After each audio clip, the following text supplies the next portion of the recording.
Good evening, everyone. It's 10 p.m. and this is the Friday night takeaway.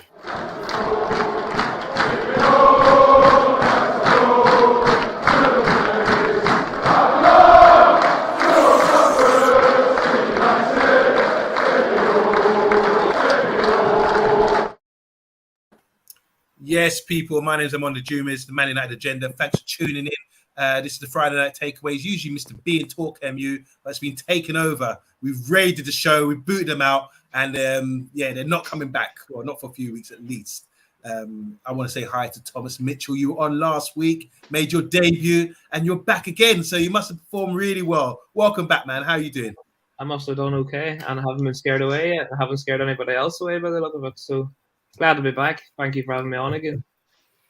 Just quickly, you were just talking about biking. What do you call that race? The Isle of Man TT.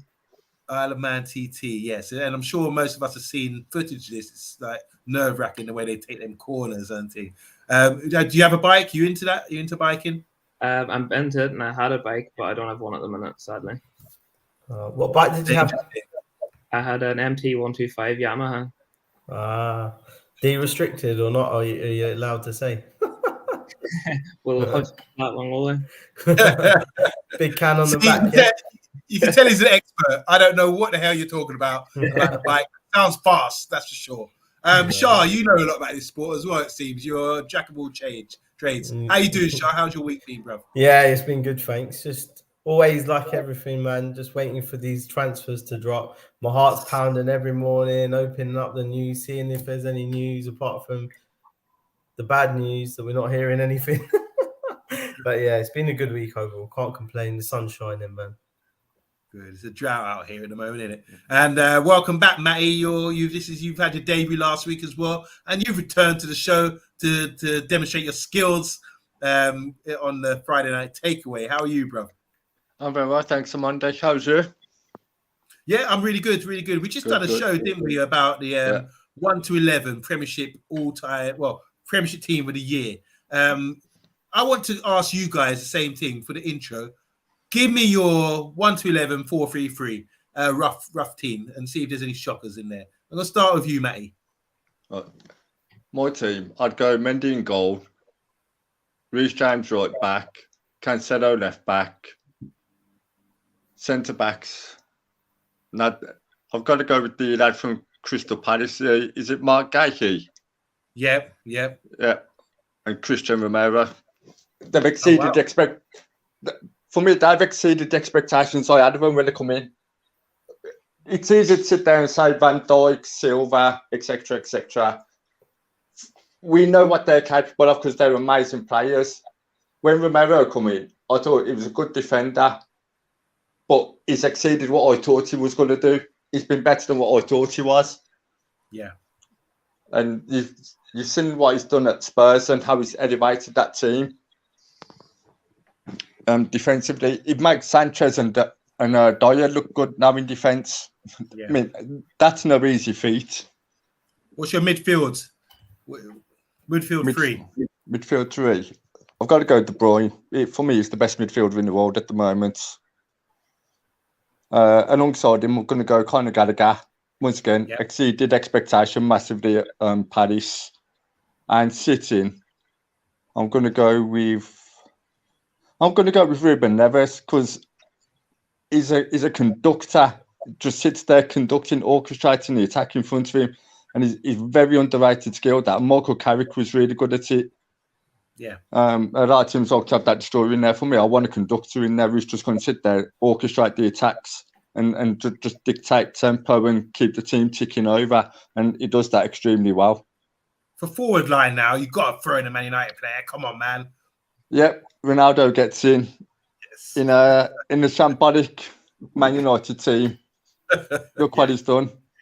Just look what he's done. Imagine him if he had a good team with him. I mean, as bad as Man United are, he's come back in and he's picked up like from where he left off. He's just come back in, just carried on doing what he does best, scoring goals constantly. And who are you having around him? On the left, I've got to go with Son. Most goals in the Premier League, most non-penalty goals in the Premier League. Very underrated. when compared to against the likes of Mane and other left-sided forwards. And on the right, I'm going to go for Jared Bowen, massively underrated player. Wow. I think he's scored something like 15 goals this season. I wasn't expecting him to get that amount of goals. No, that he got big goals in big games. Got 2 against City, which give Liverpool a glimmer of hope in the title race. You know what, Matt? I like your team because you should have been on the show earlier, because most people go for the big names like Van Dijk and Salah and all these guys. Granted, they're good, but you've actually explained your reasoning for your choices, which I think is really good. So, yeah, you've turned my head on a few players there, especially the Crystal Palace centre-back, where he's only had one person dribble past him all season. SHAH, quick 1 to 11, if you don't mind. For me, it's got to be Alisson, Cancelo, Van Dijk. I think if we had a fit Varane, then Varane would have been up there, because I think if you have a fit Varane, there's alongside Van Dijk, I think that. So this season he would be in the team of the year. Yeah, if he was 100% fit, you haven't stipulated whether they're fit or not. I'm just putting my players in, right? It's like choosing my FIFA. Yeah, but if we look back at this year, I'm teasing. To be honest with you, obviously Varane, but I think Rudiger gets in. You know, I've been listening to a few of the debates on the show before, had a thought about it, and you know what? What he's done to even keep Chelsea probably contending in some of the games when you've watched them play, he's he's covered ground. He plays like it reminds me of a Puyol kind of mindset now. You know, he's just there ready to take that back line and just really navigate it in a nice, calm way. Obviously, they've got some great players alongside them. For right back, I'll go in Reece James. I think Reece James on the exit of the season was excellent. He's been consistent. I think that he offers a better positional play than Trent. I think Trent is great going up top, and I think so is Reece James. But I feel like Reece James and Aaron Wan-Bissaka are in the same sort of mindset, that they've got enough pace to get back and track back to close down players. Midfield, I've already said De Bruyne before, but I think obviously Rodri's got to be in there as well. Them two have been a real central force. You know, City, even when they were missing De Bruyne, Rodri kind of still stepped up, was playing a kind of different 8 and 6 position. So he's shown himself well. And the other midfielder, it's a bit of a tough one, really, because I am torn. One of the reasons why I'm torn is because I think Odegaard hasn't been selected in any of these teams that I've seen, but I think he's actually had a very good season. I've watched him. For a player that doesn't have a million miles of pace, he's got a very good football brain, and I've enjoyed watching him play. So he would go into my 3. And then at the front 3, I definitely have to go Son on the left, Ronaldo up top. You know, I'm not going to pick anyone else if I'm honest. And then on the right, I was thinking about this, but the Tottenham player, is it Zelensky or Kulusevski? Now, he's had a very consistent season. He's played, he gives 110%. Yeah, but you know, but for when he's come on, he gives enough and he puts a lot of effort in, and on that basis, that's my team. Thomas, I'm coming to you. Let's round up now. So give us a team of the year. Sorry. The team that I picked earlier, I'm making one change to it. So in goal, I had Jose SHAH, a bit of a left field pick, but I think he's been incredible for Wolves this season. I think he's part of the reason that they had such a good defensive record. I was there when he played at Old Trafford, and he made a couple of brilliant saves towards the end. He kept them ahead in that game. Right back, I went for Alexander-Arnold, but I was torn between Reece James and him as well. So I think he just edged it. I think he's been phenomenal, and considering the drop in form that he'd had last season, to come back in this season and to pick back up, I think he done really well. Centre backs, I went for Christian Romero as well. I think the turnaround in Tottenham's form is partly down to him. Like you say, he made Davinson Sanchez look good, and that's not easy for anybody. So Beside him, I went for Virgil van Dijk. I think that speaks for itself, really. The easiest pick in the team for me was João Cancelo. I don't think you pick anybody else at left back, and even if you put him at right back, he probably still makes it. In midfield, I went with Rodri. I think he's Man City's most important player. People probably disagree with that, but I think if Man City don't have him, that midfield is completely open. They end up with the same problem as we do. Then I had Declan Rice, but I've changed it now. I'm going to go for James Ward-Prowse from Southampton. I don't think he gets anywhere near enough credit for how good he is, and everybody talks about his free kicks, his set pieces. He's a lot more than that. I think the way he controls the game, he dictates the tempo of the game. I think he's phenomenal. I think club like United could maybe do a whole lot worse than signing a James Ward-Prowse for 30-40 million. In front of that, De Bruyne again speaks for itself. Probably the best player in the Premier League at the minute. Definitely the best midfielder in the world. I think he walks into any team right now. I went with Son on the left. Same reasons that you say, is the top scorer in the league with non-penalty goals. His inclusion as well speaks for itself. I think he's criminally underrated by some people. Some people don't respect him. I think without him, Harry Kane becomes a completely different player as well. Yeah. On the right, I went with Salah, although I wasn't 100% sure on that, given the dip in form that he had after Christmas. He was very poor when he came back from the AFCON, but I still think his goals, same reason as Son, top scorer in the league. I think he brings that in. And then I wasn't going to pick anybody else other than Ronaldo. He's the top scoring striker in the league. I don't think he could have picked anybody else. You've made Shah a happy man. He loves that to hear Ronaldo in the team. I agree, though. I think Ronaldo is a dead cert for me. He's been fantastic. Some of the goals he scores, it's just, between him and Kane, it's like night and day for me.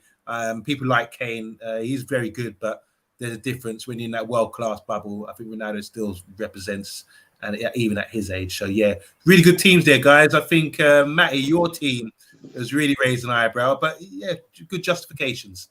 Talking about teams, and hopefully next season we will have more numbers in the team of the season, at Man United. We've had a really poor season, obviously. We've had Matt Fred in the midfield, and we've got midfield issues because players are leaving, as we know. So tonight we're talking about a young starlet all the way from River Plate in Argentina, and he's probably one of the better players in midfield over there right now, smashing it. He's got great stats. He's had 16 games this year, 7 goals and 5 assists, which is really good numbers for a midfielder. He can play deep. He can play centre midfield. He's sort of classed as a box-to-box midfielder. He's 21 years old. I had to do my research. I didn't know much about him, but from what I've seen, he looks like a tidy player. As Argentines are usually go, they're very got hunger for the team, a lot of passion. And he's had a few quotes. He's saying that playing in Europe is a goal for him, but he's not anxious about emigrating or not. So he's just hinted out there. Obviously, when he's playing for River Plate, he doesn't say, I want to leave, but he's given enough hint here that indication that he might, if the offer came. And I think when you get to 21, 22, 23, you're playing in South America, you haven't had to move to Europe, you're probably not that good. So he's at the age now where teams are starting to sniff around him. He says he's aware what his agent is taken care of, but he's enjoying his day-to-day at River. He's very happy, and he's always dreamed of this. He said his dreams are to play in the Libertadores, the competition in South America, with River, and to play in a World Cup, which I think would be maximum, and winning it would be a privilege, and to play in Europe. So he definitely wants to play in Europe. I think that's classed as this next step for talented Brazilian, South American players, as you think. So does anyone want to start? Anyone know anything about him, or do you think we need him, or are we just sniffing around someone who's good? Because apparently we went out and scouted him, but then they saw Alvarez, the striker from River Plate, who ended up signing for Man City. We were interested in him as well. So he was the main guy we went out to scout. What do you think of him as a player? Do you think he's suitable for what we need in midfield right now? I'm going to start with you, Thomas. A bit like yourself, I didn't know an awful lot about him. I've seen him play a couple of times when I've watched River Plate play in the Libertadores. I watched him to try and get a glimpse of Alvarez whenever we were linked with him, but obviously he's gone to City. But Enzo Fernandez caught my eye as well. He appears to be pretty quick. Like you say, he's a very well-rounded midfielder. His goal, I looked at his goal stats earlier, and they're actually not that bad for somebody who's been playing as a 6 most of the season. You could play him as a free hit if he really, really needed to, in a way that he kind of has the same attributes as Donny van de Beek, only defensively he's he's a lot better. He's a lot better. But from what I've seen of him so far, he seems to be a pretty good player. He's quick. He's a good passer of the ball. Pretty neat with the ball as well, like Argentines tend to be. If the rumors are believed, we're on a tight budget this year, and we're going to try and pay big money for Darwin Núñez. Maybe we could snip an Enzo Fernandez for 30 million. I don't think you'd have to pay a lot of money to get somebody out of South America, given that they're not running the risk of coming up against them in a Champions League or a Europa League. I think you could get them for pretty cheap. SHAH, do you think there's any risk in purchasing players that he's only had a couple of caps and that sort of age? How do you sort of have the transferable skills when you're watching him in Argentina to comparing him playing in Europe? Do you think he could make that step? I think like most of us, the first thing you do when you hear a name that you don't know of, go on YouTube, look at a scout video, right? From what I've seen of the clips, I haven't watched any kind of full matches, if I'm honest with you, but he seems to hold the ball well. He knows how to check inside, how to hold off a player. He looks for vision. He likes playing in that, he likes the killer pass in the final third. So the highlights will only highlight bits and pieces, but looking further into like stats and that, he's continuously given 80 to 90 minutes average. Sometimes he's had 70 minutes in games. So that's a good thing for me personally, because if you want someone to play for 90 minutes, you know that they need to do it. And at that level, and when you're playing as a box-to-box centre, you've got to have a bit of an engine on you, especially in the Premier League. I think he'll come in quite nicely. He's on that. Again, he's a kind of 21-year-old coming into a younger squad than we had now that we're losing quite a lot of senior players, obviously for whatever reason, but I think he'll come in with the right mentality, and someone like Ten Hag will really be able to shape him into a sort of player that I suppose that we would expect him to be at Man United. His first season back, I think he finished his loan period, came back into River Plate, and he's been, excellent. 16 odd appearances, 17 appearances in La Liga, and he's done really well across all competitions. He's played in the cups. He's had 21 appearances, 8 goals, 6 assists. I mean, that's not a bad return if you're going to pay 30 million, like Tom's saying. I think you're right. His market value from what goes on there as well has been quite an interesting one, because he's only kind of crept up to sort of 15 million at what Transfer Market are reporting. So definitely double money on that when you're coming from Man United. The money's definitely about 30, 40 million. I reckon we'll have to prize him away. So what do you reckon, Matty? I mean, we always talk about sensible signings, and we end up buying players that have gone out and scouted these players and identified them early, got them for cheap, and then sold them on for big money. We see Benfica having that sort of model. A lot of Dutch clubs as well, getting players, on the cheap. We want to spend 60 million on Anthony. I don't know how much they spent on him, but that's a profit. So why can't we identify players in South America and other regions who are good? And is Alvarez one of them for you? Do you think this is the signing we should make? Yeah, definitely think signing we should make. I was doing a bit of research on him earlier. His release clause is around the £20 million mark. He's got 2 goals, 1 assist in 6 matches in the Copa Libertadores, 7 goals, 5 assists in 16 matches in the league. And that he's a good young prospect. And that £20 million, you look at the fees that are priced today for players when you're buying in Europe, it's not even a quarter of that. I mean, we're looking to spend 60 to 80 million on De Jong. Now, you're spending a quarter of that on a 21-year-old prospect who can be shaped and moulded by our coach, who's excellent at shaping and moulding players. Everyone's seen what he's done at Ajax. At Ajax, they got Anthony for £3 million. Now they're looking to 60 million for him. Look at the difference in value. And a major reason for that was Eric, who is now our coach.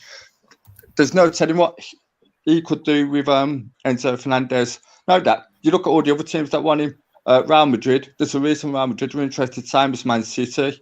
If they're in for him, there's a reason they're in front, and that's because they're very good young prospect players who've got big potential. Interesting.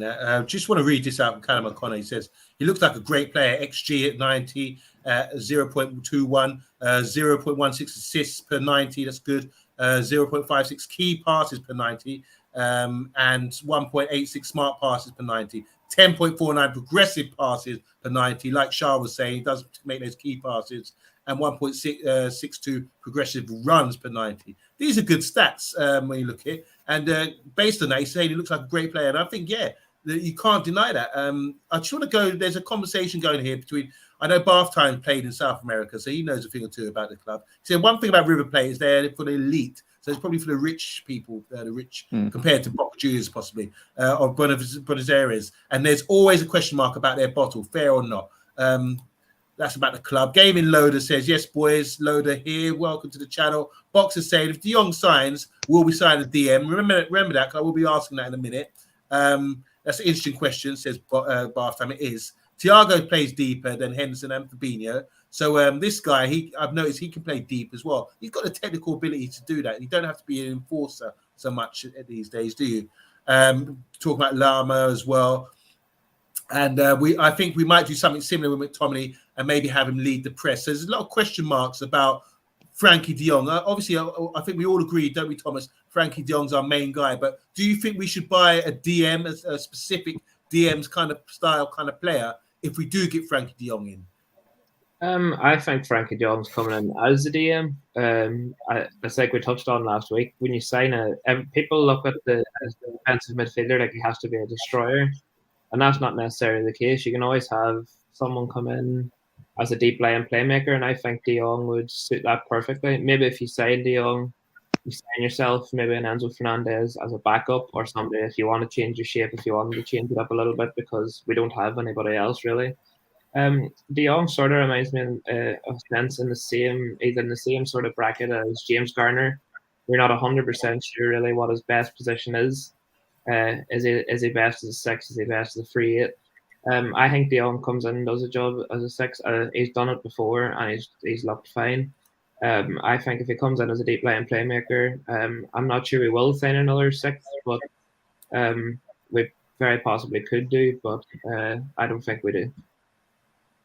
That's interesting. That we've got. They're talking about him now in the comments. They're sort of getting based on data. They're saying, what is he, a CDM or a CM? I think he's an all-round kind of player when he's got that sort of talent. That you think, guys? SHAH, final point when we're going to round up on Enzo now.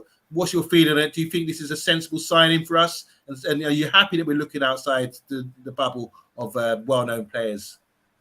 Yeah, I think the fact that we've ventured over to South America, apart from obviously bringing Fred over, but he came from Europe, but in terms of our squad, Brazilians, Teles and that, I think it's nice that we've got some of these options now. There are talented players.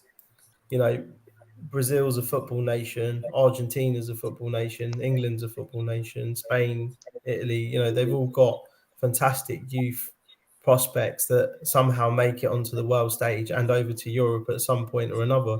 Why not have United at this point now going over and being one of the first teams to grab these talents?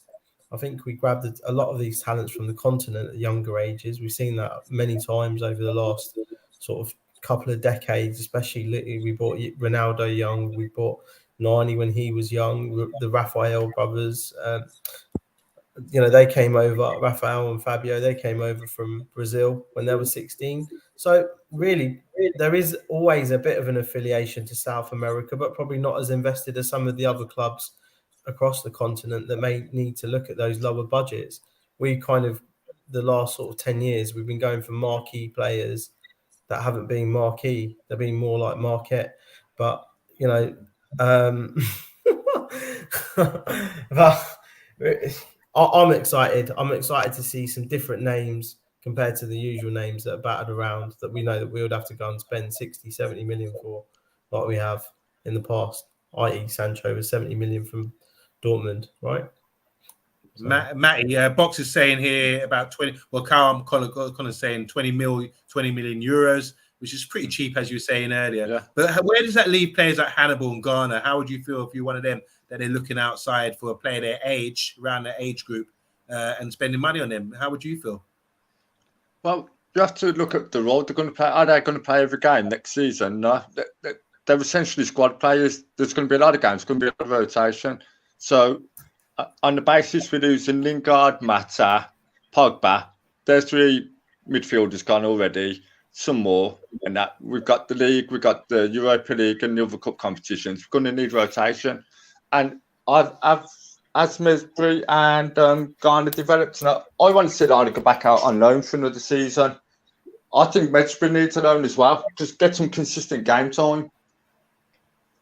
So we all agreeing about this, about Garner, because he's not really getting mentioned so much. We're talking about getting midfielders in.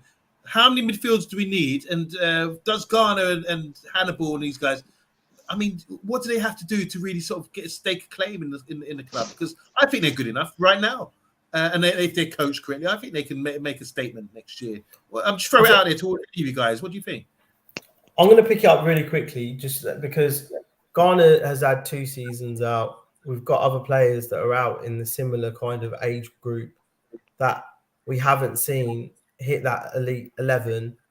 I think Elanga's really just been thrown in the deep end just to cover what gaps that we've had due to injuries and player performances and attitudes, etc., whatever was going on last season.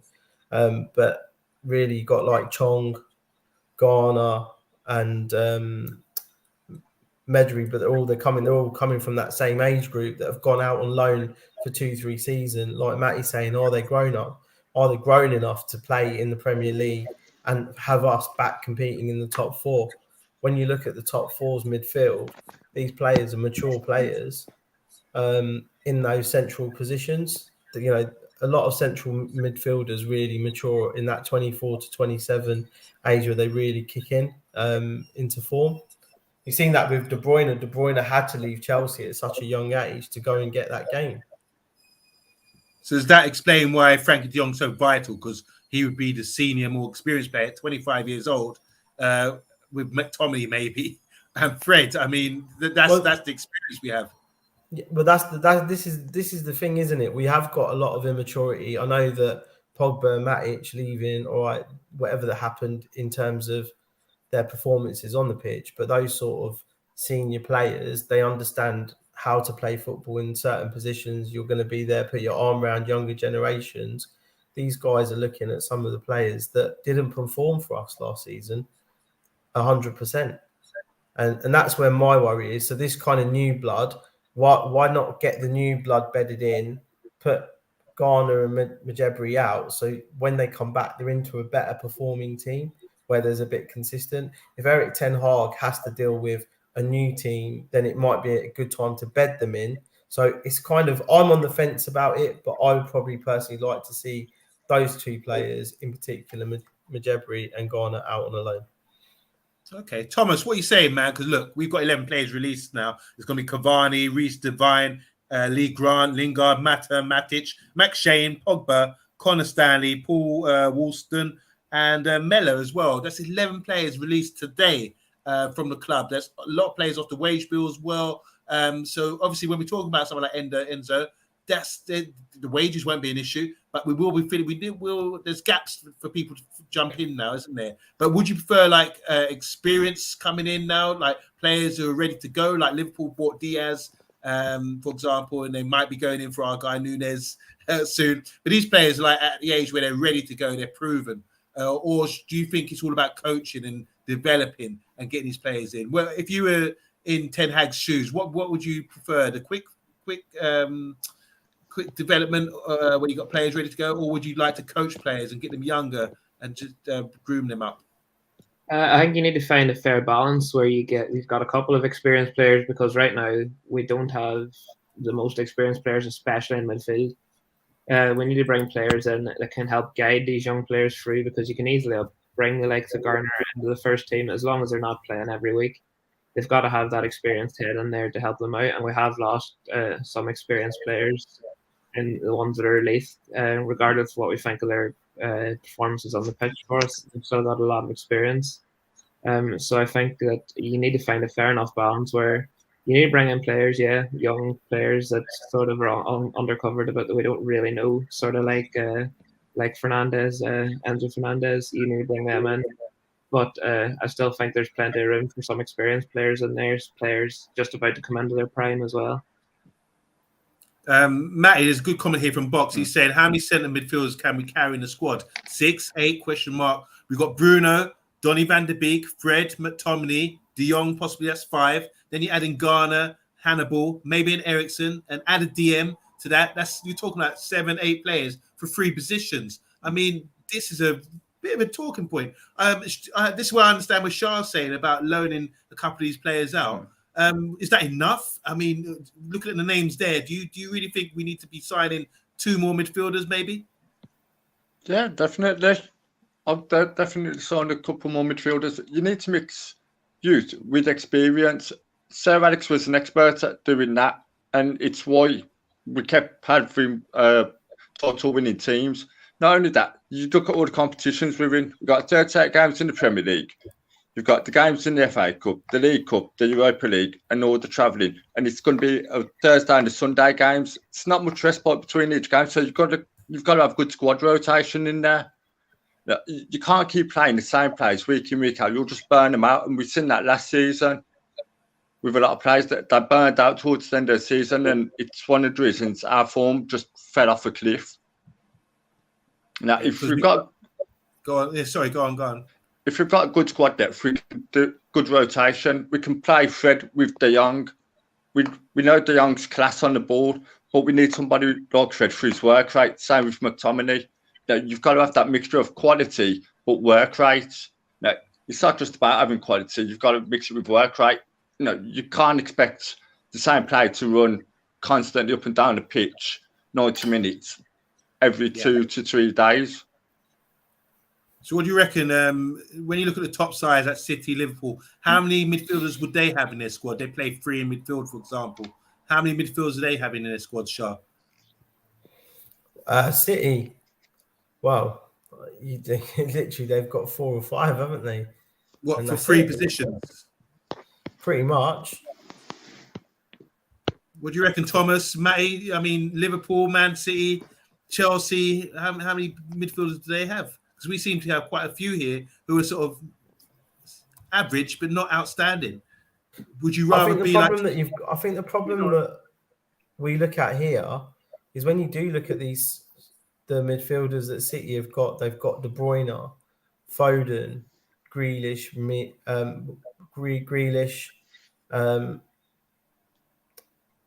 Rodri, Gundogan, Fernandez.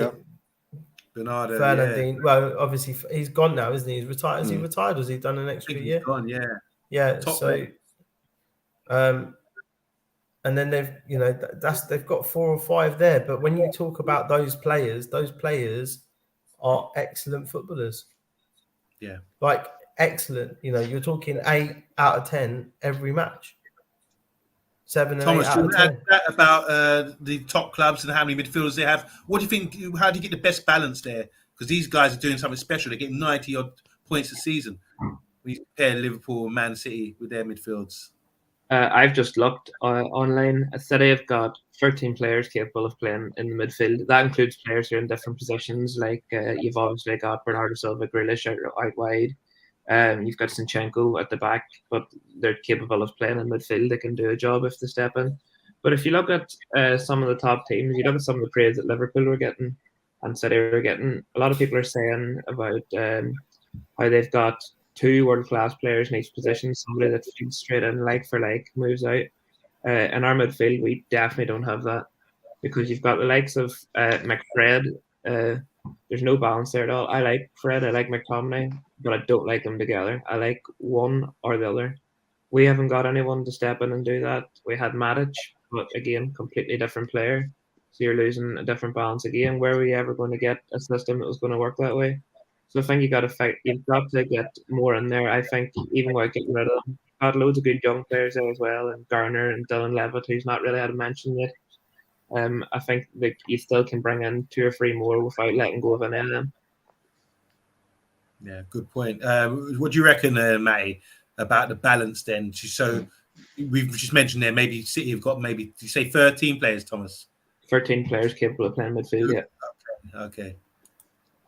And they're all top players, as SHAH was saying earlier as well. So that's really important, I think. Yeah, we have to look at those model of the top clubs. And just say there's a comment here from Box saying, if you look at, they've got Haaland, Alvarez, and they want Phillips as well to add to that as well. That's Calvin Phillips from Leeds as well. So they're doing good business and they're getting that good balance. And obviously Sterling has still got a year left in his contract and they're looking at getting rid of Jesus as well. So it's just, we've got a lot of catching up to do.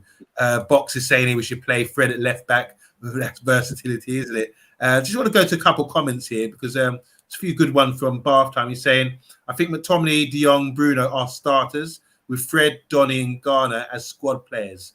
That's 6 players for 3 positions. How does that sound to you guys? Anyone want to speak on that? I like the sound of that. Yeah. So if we started the season, because our fixture list is coming out soon, if we start the season with McTominay, De Jong and Bruno, if we do get De Jong, would you be happy with that, guys? Yeah. I would swap McTominay for Fred there.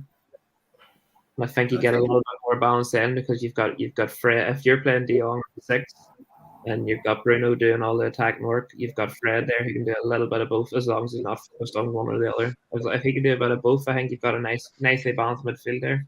It's certainly not world class by any stretch of the imagination because you can easily improve Fred, but you can only work with what you've got.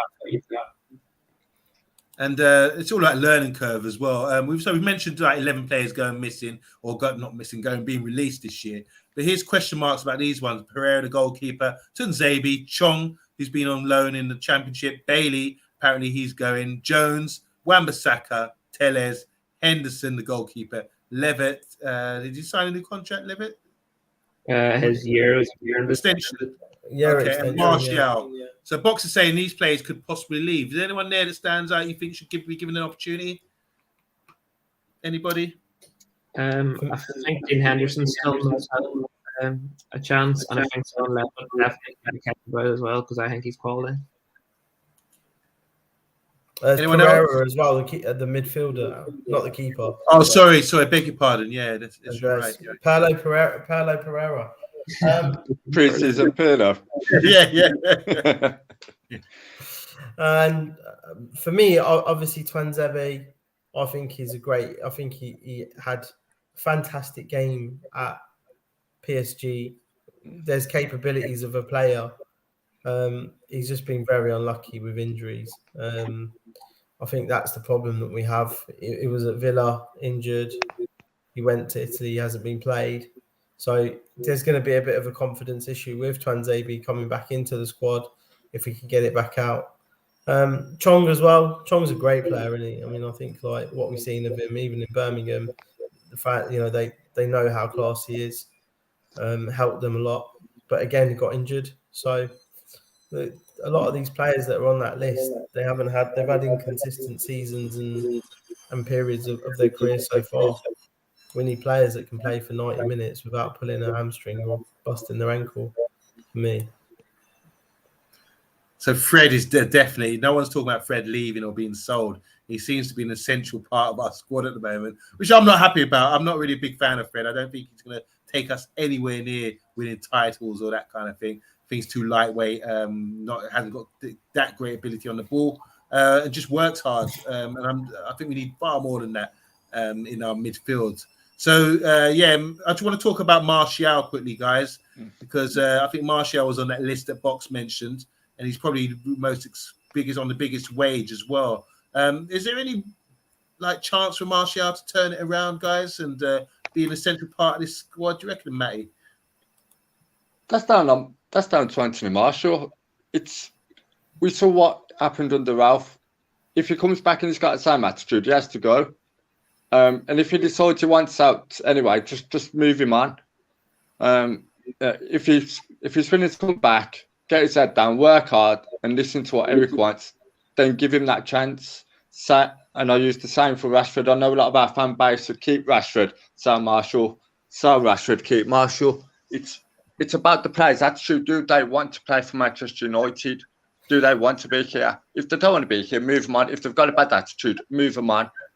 we're Man United. We're bigger than these players. When these players retire, we're still going to be around. Manchester United's still going to be around. Yeah. No, it's these players have to either decide whether they want to step up to the mark and play for the club, or whether they want out and just go somewhere else if they do want out. Yeah. Martial, Thomas, what do you reckon? Because I don't know, man. It's sad, isn't it? Yeah, because he had all the potential in the world, didn't he? And we've seen him at his best, and he was unbelievable to watch. But I don't think there's any coming back from him. To be honest, I don't see it working for him. And even the type of player he is, from what you've seen of Ten Hag teams, is he what Ten Hag plays with? Definitely not from what I've seen anyway. I know he can play off the left, but I don't think I got the pace for that at all. I don't think when he's on the pitch, it doesn't look like he wants to be there. He's had one or two games in them poor spells where you think, oh, maybe something's going to happen here. Because I remember the West Ham game this year, before Rashford's winning goal. People always talk about the ball Cavani played, but remember the work that Martial done towards that goal. He was booed off the pitch still, but I don't think there's any coming back. He looks like he really wants to be there. He also struggled when he was at Sevilla. So it's not just us that he's playing badly for, but I think it's best for both United and Martial. It's interesting that Box is saying I thought Martial would have blitzed La Liga, but it was the same old mediocre after all. And Bath Times just added to that. Bath Times saying Martial is an excellent combination player that makes everyone look better around him. I'd give him another go under Ten Hag. So that's interesting. I haven't heard that much. Bath Time, I respect you, bro. I do agree with you, but Bath Time, don't you think it's about attitude as well, as Thomas was saying? What do you reckon, Shah? I mean, we know he's a good player, but do you think he's got the right attitude to step up again? I think we've got to look at the position as well. This left wing position that Martial plays on, he doesn't really play on the right. So you got Sancho coming in on there, you got Rashford in on there. Sancho's obviously a little bit more dynamic where he can play on the right and understands both wings a lot better than both of Rashford and Martial, I think, personally. Yeah. And obviously now you've got Alanga, Chong in the pecking orders that are just there trying to break into that first team. So there's quite a lot of different options. Then you've got young Garnacho as well. So there's a lot of competition in these positions, right? I think the problem with Martial is we all bought this wonder kid, 60 million, etc., etc. We know there was going to be a lot of add-ons. I don't think we don't disrespect or do not appreciate his skills, his talent, his ability that's there underneath the hood. But obviously, whatever's going on with Martial mentally is not being applied on the pitch. And someone like Ten Hag, who's a very strict, firm person, could potentially get the best out of him. But I think Rangnick's given his synopsis by sending him out on loan, trying to give him a fresh start while he was out on loan. He had some issues as well, personal issues, private matter issues, which have ended up being he's had to kind of reset his life. So I'm guessing that he's probably going to have a few different goals and ambitions to maybe what he would have had before. Because he's got one more year left and then he gets another extension. I think that's the kind of like 2 years max on his contract. Correct me if I'm wrong. I'm not 100% on that, so don't quote me or send me any fan mail about that comment. But the point is that it's like everyone's kind of expecting us. We love him for what he's done for our club. The goals that he scored have been good. Some of them have been absolutely beautiful. Everyone remembers the Bruno chip and Martial first time finish. It was one. So there is a player there, but we need the attitude, and if he can bring that, then I'll be more than happy to keep him. But just go through some of the comments. Emma Kay is saying here, does Martial even want to stay? I think the answer to that was in January when he went on loan to Seville. There's your answer right there. I don't know what you guys think, but that's my opinion. Barthan saying Donny, Sancho, Martial would sustain attacks incredibly well. That means they obviously good on the ball. They'd keep possession in high up the pitch. where I think someone like Rashford doesn't, unfortunately. O'Connor saying, I hope there's a way back for Tony, be Anthony Martial. But if there isn't, I see another loan deal happening. I don't think anyone's going to be willing to pay his wages of 180k a week. That's a lot of money. Box is saying, I think I've seen Rashford is wanted by Ten Hag, so he'll be higher in the pecking order than Tony. Got a question here for you guys. Who wants to answer this one? What do you guys think of the idea of Ten Hag playing Marcus Rashford as a number 9 next year? Anyone want to have a bash on that one? We're kind of going back to the very start with Rashford there, aren't we? Because when he broke through, he was a striker, and then he had a sort of was it under? It was definitely either the end of Mourinho's spell, or just when Solskjaer came in that interim period, where we kind of began to see Rashford wasn't really a centre forward. We started. That's when the question was coming around: is he a winger? Is he a striker? I think we very quickly learned that he's a winger. I don't see him as a striker anymore. I know he was at youth level and he looked great there, but anytime he has been a striker, it's been poor. Other than this poor run of form that he's on now, he's never really had a spell of form as a striker where you thought this man is going to get you 20 goals a season. What do you need, though, Thomas, to be a good striker? What's like attribute-wise? What is it that why you don't think he's a good striker? He's fast, obviously, but what other attributes do you think he needs to sort of develop his game? I don't think he's necessarily got the movement for it. Again, he's got the movement of a winger. He finds himself very wide a lot of times. And I know people have that problem with Ronaldo as well. And that's something I've picked up with him too.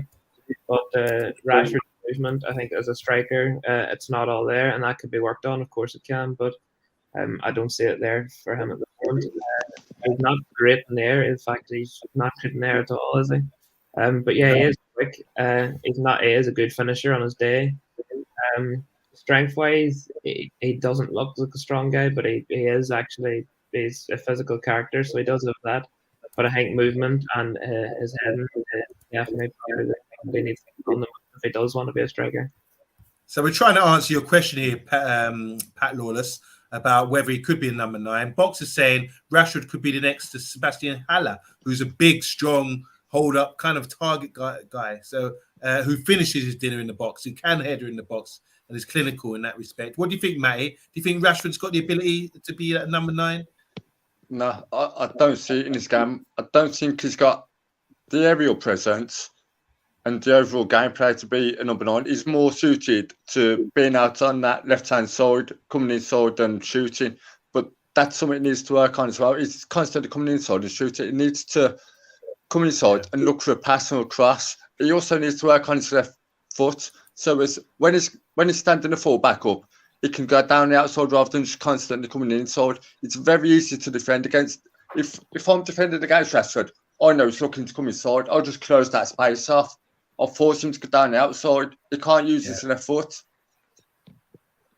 So we're talking about a player who's supposed to be super talented, but we look at his limitations here. Shah, what do you think about Rashford as number 9? Have you got anything to add to that? Yeah, so Rashford was obviously debuted as a winger under Van Gaal.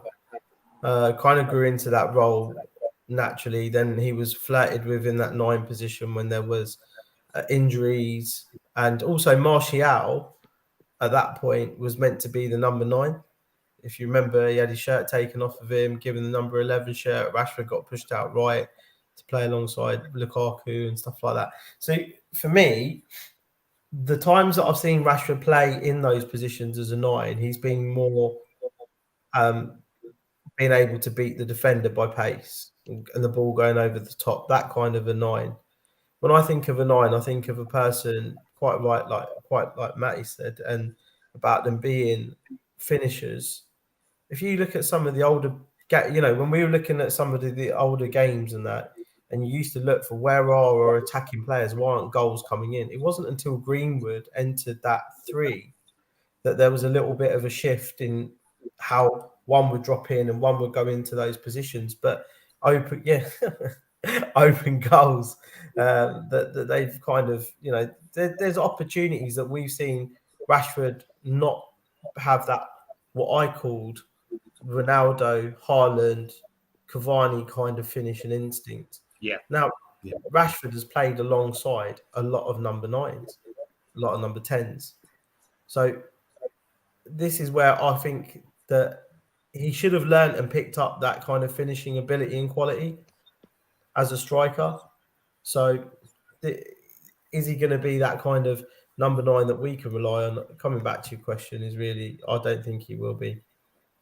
No, for me, I think we're going to have more possession under Ten Hag, and we're going to create more chances in their 6-yard box or in the penalty area. We need someone who can just get a yard and beat a guy, header, finish his dinner, being spoon fed like that. And I don't think he's got that ability at all. We tried playing him on the right, for example, even to try and fit him in the side, and he couldn't really adapt. People say, "Oh, he can't play on the right," but what kind of player is he? I mean, what, he can only do one job, play on the left and just run across the line and try and beat the offside trap, and then get the ball, like you were saying, Matty, and drive at players and run into traffic and shoot all the time. It's a bit one-dimensional. I think he needs to add to his game. Sancho, for example, is an all-round player. He can play on the right. He can play on the left. You know, he can play as a number 10 even. You know, he's got the talent to do that. So I think Rashford's really got to step it up. I know I've seen footage recently of Rashford on the treadmill and, you know, doing his Instagram and showing everyone he's working hard. But I just think he needs to work harder up here if he wants to make it, develop as a player, because he's got all the gifts, but he just, I think he's lacking the IQ. I just want to say there's 16 people watching at the moment. Please, don't mind, press the like button. We're just going to wind up very soon. But some good comments here about Rashford. Well, I'll say Rashford as a number 9 would best suit a lower block. No, I think yes. Bath Time saying again, his heading is appalling, box, and his hold-up play is indescribable. Connor's saying, I wouldn't have him as number 9, so it seems unanimous he's not going to get that. Rashford needs the strength of Drogba, the IQ of Sheringham, the link-up play of Kane, and the finishing of R9, not Cristiano Ronaldo. What a player that would be if you could mold a player like that, ain't it? Right, box. Sorry, that's him there, winner, isn't he? That's who had all of that. Yeah, it's true. Wayne had a lot of attributes, didn't he? A very good player. Sorry, can I just say, it's only when he's retired I appreciate how good Wayne was. I see some highlights now and think, oh my God, he was all that. He was all that as a player. Bath Time for Vaughan saying it's why Torres was terrible at Chelsea, because he was rapid. He was a rapid as sword. Not a dominant physical forward that bullied people, that kind of thing. And that's then we talk about the miss at Old Trafford, the own goal, that open goal that he should have scored. Again, I mean, Pat Lord is saying, would Rashford role in the new system as number 9 be different to the standard number 9 role?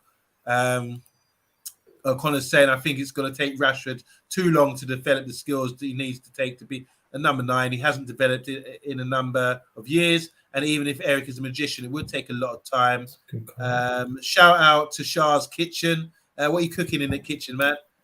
Anything going down in the kitchen there, SHAH? We're cooking it up on the Man United agenda. Is getting hot in here. You better hit that subscribe, guys.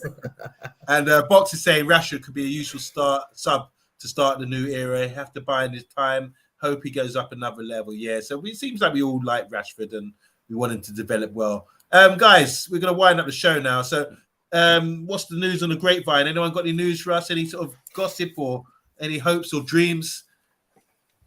Mbappe's becoming available. What you got? How it goes. Anyway? One Frenchman for another. If only. It's been pretty quiet, really, in terms of United news really lately. There's not really been anything new. There's been plenty of links, but they've all been ones that we've been having for a while. There hasn't really been any new names other than Sangare, really, as came up, and we were next to him a while back. We did a show on Sangare the other day. Do you want anything you want to add to that about Sangare? Once the chance comes to get him, I think that's a no-brainer, really, unless you're getting De Jong, because like I said earlier, I don't think we're going to sign 2 midfielders that are going to play in the 6, but Sangare is definitely somebody I'd like to take. I've seen little bits of him when I've seen PSV play a couple of times in the Conference League, and he's ran the game really well. And they're sort of like is what you would call a destroyer, like we mentioned earlier. Where you don't need a destroyer, but if that's the kind of system that he wants to play and he wants a destroyer, I don't think you can go too wrong with Sangare for however, I don't know what price is on him at the moment, but I imagine it's too dear. There is some talk about Tossard as well from Brighton. Yeah. Oh yes, I've seen that. Yeah. What do you think of him as a player then? Does that attract you? Do you know what? One thing with Trossard, I think he's a player who's only going to get better as he matures, and he's shown that in these last 2-3 seasons in the Premier League. Even when he's played against us, I mean, he's got a wonderful shot on him, just a little bit inaccurate with it. But, you know, when you're hitting balls at that power. But, you know, that's the thing. Like those inaccuracies come with practice, and he's showing that. He's showing development, understanding and reading the game a lot better. His movement's been interesting to watch in this Brighton squad, who have actually, you know, in the first half of the season were playing some exciting football. And they did beat us, so I'm not really going to say much else, right? Matty, you got anything to throw into the mix? We've heard about Sangara, Trossard. Do you fancy them? Anyone else you've heard about? County United? What's the rumour mill saying in Birmingham?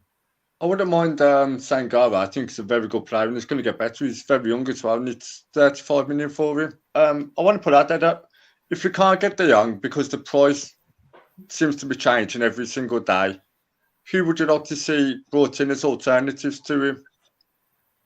Because I saw that Man United were willing to walk away from the Young deal if the price isn't right for them. So alternatives to De Jong. I think for me, an alternative. I think Hannibal and Garner, I think they have to be in the first team squad next year and getting games. I think you need to start weaning out Fred, McTominay. If we can't get Frankie de Jong to come in, we need a senior player, someone with experience to come in. I know there's freebies with Kesse. I'm not saying we can get him, but someone of that level, I think is really important to come in. We've got the mention about Chelsea Kante. There's a guy from Napoli as well, the Spanish dude. Forget his name. Fabian Ruiz. Ruiz, yeah, I like him as well. He would be suitable. He's got the right technical abilities for us. So I just think we need a figurehead in there. Who's the guy from Inter Milan as well? Is it Croatian or Serbian guy? Oh, Savage. Barella. No, Inter Milan. Barella. No. Oh yeah, Barella. Yeah, you mentioned Barella earlier, but there's another guy from Inter Milan. Brozovic. Yeah, I like him as well. Someone who's senior come in and lead that midfield and get us more organised. You know, it makes a world of difference when you've got someone who knows what he's doing. He might not be. We might say, "Oh, we just got rid of Matic, whatever." But I just think you do need that experience in there. Someone who can organise these guys. Because a lot of the time, I'm seeing McTominay, Fred just giving the ball away. We need to have ballers on there that can pass the ball, keep the ball, and soak up a lot of pressure as well. Last words, guys. We're going to wind it up now. What do you reckon? Listen, I think it's from my point of view, it's been amazing having Matty and Tom on the show again, and great show, loads to talk about. But it's going to be an exciting Monday news. You know, open up that. I see De Jong, Anthony, Timber, everyone signed on Monday, and we can start the rest of June, right? So basically, the whole Ajax squad, a bit like what AC Milan did when he got Hullet, Van Basten, and eventually Rijkaard. Yeah, so it's like what Liverpool done with Southampton, isn't it? And then they stayed like for 3 years not doing much before they. Connor, last word from you, bro. Is he Connor? on? Sorry, Matty. Thomas. Sorry, Thomas. I think SHAH needs to stop day drinking on Monday. That's the news he's reading on Monday morning. Yeah, exactly, mate, 100%. I can't see anything coming for a while yet. Like I say, it's very quiet on that front, but hopefully we can get something in the next week. It'll not be somebody signed, but I would like to maybe see there's been something agreed, because a lot of teams are making these signings. Is it West Ham have already made, Aston Villa have already made like 3 signings, and they're in talks for more. So we need to start seeing something move soon, because they're due back for pre-season now for training on the 27th of June. So the clock's ticking. Last word, Matty. The reason I got confused because O'Connor was talking about Tillemans. I was going to ask about that as an ideal player. But Matty, a last word from you on Man United and signings and how you're feeling. You feeling optimistic? I'm happy with missing out on Nunes because I don't rate him. I would much rather, if you're going to spend that sort of money on a player, I'd much rather it be on someone like Nkunku, who offers us more versatility on our offensive line. I think for 80 to 100 million, I think the price is for Nunes. it's through the middle or wide left. And Kunku can play as a number 9, plays a false 9, wide right, wide left. He offers a lot more versatility. I think so. Just an all-round better player. Yeah. Everyone's nodding. we all agree there. That's a good very good player. So we're going to sign out now. Thomas, where can we find you, mate? Instagram, Thomas Mitchell _7. Same for the TikTok. Twitter is Tommy Mitchell _7, and that's the only places I am at the minute. And the Man United agenda. And Matty, where can we find you?